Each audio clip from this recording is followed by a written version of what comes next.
When it comes life, actually, it's easy to understand.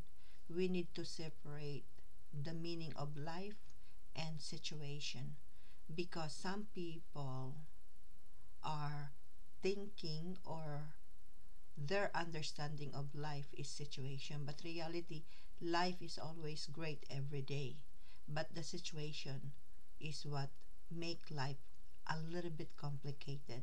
So that is what life is all about.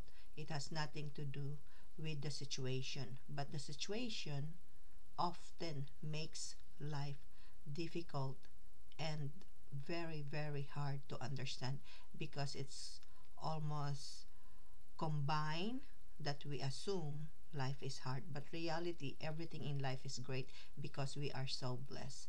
Don't forget to make a comment if you agree with me. If not, still make a comment, okay? Thank you.